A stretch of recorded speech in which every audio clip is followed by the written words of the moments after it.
హైదరాబాద్ లో బోనాల సందడి నెలకొంది. పాత బస్తీలోని లాల్ దర్వాజా, ముషీరాబాద్, బేగంపేట్, జవహర్ నగర్ తదితర ప్రాంతాల్లో పెద్ద ఎత్తున వేడుకలు జరుగుతున్నాయి. లాల్ దర్వాజా, సింహవాహిని, చార్మినార్, భాగ్యలక్ష్మి అమ్మవార్లకు పాత బస్తీ సహా పరిసర ప్రాంతాల ప్రజలు బోనాలు సమర్పిస్తున్నారు. డప్పు చప్పులు, పోతురాజుల విన్యాసాలు, శివసత్తుల పూనకాలతో భాగ్యనగరం ఊగిపోతుంది. సమస్యాత్మక ప్రాంతాల్లో పోలీసులు పటిష్ట బందోబస్తును ఏర్పాటు చేశారు.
హైదరాబాద్ లో బోనాల సందడి నెలకొంది. పాత బస్తీలోని లాల్ దర్వాజా, ముషీరాబాద్, బేగంపేట్, జవహర్ నగర్ తదితర ప్రాంతాల్లో పెద్ద ఎత్తున వేడుకలు జరుగుతున్నాయి.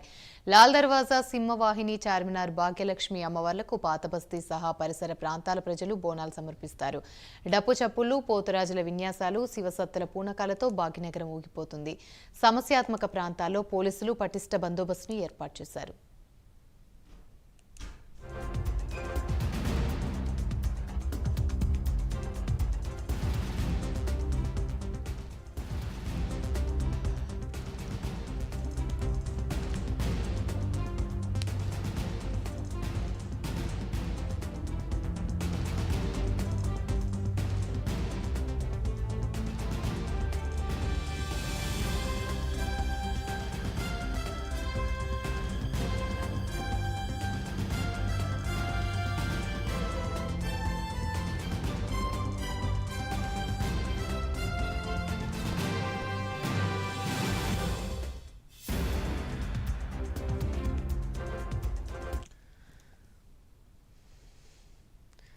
హైదరాబాద్ లో బోనాల సందడైతే మొదలైంది. అయితే లాల్ దర్వాజా, సింహవాహిని ఆలయం నుంచి తాజా సమాచారాన్ని మా ప్రతినిధి సునీల్ లైవ్ ద్వారా మరిన్ని అప్డేట్స్ అందిస్తారు.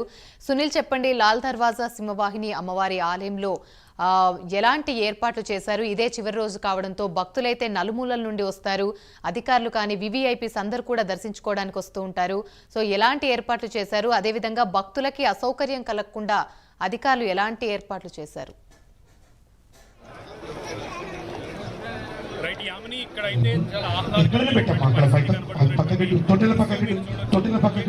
సూర్యుడు కూడా ఇక్కడ అందరికి సహకరిస్తున్నటువంటి పరిస్థితి. ఎక్కడ కూడా భక్తులు ఎవరు కూడా దర్శనానికి వచ్చిన వాళ్ళు ఇబ్బంది పడకుండా ఎంతో సాఫీగా దర్శనానికి ఏర్పాట్లు చేశారు పోలీస్ అధికారులు కానీ అండ్ ఆలయ అధికారులు కూడా ఇక్కడ చాలా కట్టుదిట్టమైనటువంటి ఏర్పాట్లు చేశారు. బోనాలు తీసుకుని వెళ్లే వాళ్ళకు కూడా సపరేట్ లైన్ అనేది ఏర్పాటు చేయడంతో దర్శనాలు అనేవి చాలా వేగంగా జరుగుతున్నాయి. క్రితం సంవత్సరం కంటే ఈసారి దర్శనాలు ఇంత వేగంగా జరగడానికి ఈ ఏర్పాట్లే కారణం అని చెప్పాలి. మనతో పాటు ఒక అధికారి ఉన్నారు ఇక్కడ ఏర్పాట్లకు సంబంధించి. అలాగే విఐపీలకి సంబంధించినటువంటి ఎంట్రీస్లో ఎటువంటి ఇబ్బందులు కలగకుండా సో ఎటువంటి ఏర్పాట్లు చేశారనేది సార్ అడుగుతున్నాం. సార్ నమస్తే. ఆలయం లోపల దర్శనం చేసుకున్న భక్తులు త్వరగా బయటికి వస్తే మిగతా వాళ్ళకి దర్శనం చేసుకునే అవకాశం కలుగుతుంది. కాబట్టి ఈ దర్శనం కాగానే ఆలయం బయటికి రావాలని చెప్పేసి కోరుతా ఉన్నాం. ఆలయం లోపల ఉన్నటువంటి ఆలయ కమిటీ సభ్యులు ఈ విషయం పైన ప్రత్యేక దృష్టి పెట్టాలా. దర్శనమైన పోయినటువంటి భక్తుల్ని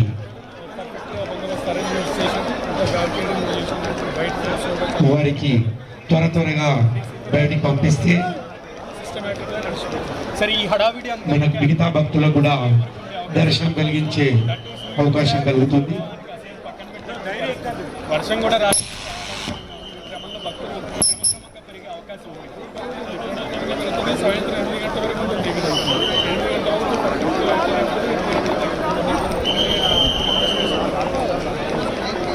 సో ఈ రకంగా పక్కా ప్రణాళికతో పటిష్ట ఏర్పాట్లతో గత అనుభవాలను దృష్టిలో పెట్టుకుని సో దర్శనానికి ఇలాంటి ఏర్పాట్లు చేయడంతో అందరూ కూడా భక్తులు కూడా చాలా ఆనందోత్సాహాల మధ్య దర్శనం చేసుకునేటువంటి పరిస్థితి ఉంది అని. సో ఈ క్రమంలో ప్రజలందరూ కూడా ముందుగా ముఖ్యంగా భక్తులందరూ కూడా ఈ దర్శనం ఏర్పాట్లకు సంబంధించి కూడా చాలా హర్షాతిరేకాలు వ్యక్తం చేసినటువంటి పరిస్థితి ఉంది. దర్శనం క్యూ లైన్లు మనం చూస్తూ ఉంటే ఎంతో వేగంగా దర్శనం వెళ్తున్నటువంటి పరిస్థితి ఉంది ప్రజలందరూ కూడా. సో మహిళలకు కానివ్వండి లేదంటే వృద్ధులకు కూడా ఎవరు కూడా ఇబ్బంది పడకుండా ఏర్పాట్లు చేశారు. బ్రదర్, దర్శనానికి వెళ్తున్నారు, క్యూ లైన్లో ఉన్నారు, ఎంత ఫాస్ట్గా వస్తుంది? మీరు వచ్చి ఎంతసేపు అయింది? వచ్చి హాఫ్ అన్ అవర్ అక్కడి నుంచి నడుచుకుని వచ్చేసరికి టైం పడుతుంది. ఓకే, కానీ రష్ అయితే మీకు క్యూ లైన్లో అంతగా కనపడట్లేదు. రైట్, దర్శనం అయితే కంప్లీట్ అవుతుందంటే కూడా తెలుస్తుంది అని ఇక్కడున్న తాజా పరిస్థితి. మరి కాసేపట్లో ఇక్కడికి పీవీఐ వచ్చేటువంటి అవకాశం ఉంది. రాజకీయ నాయకులు కూడా వస్తున్న దృష్ట్యా దానికి సంబంధించి కూడా పకడ్బందీ ఏర్పాట్లు చేశారని court. Right, thank you sir.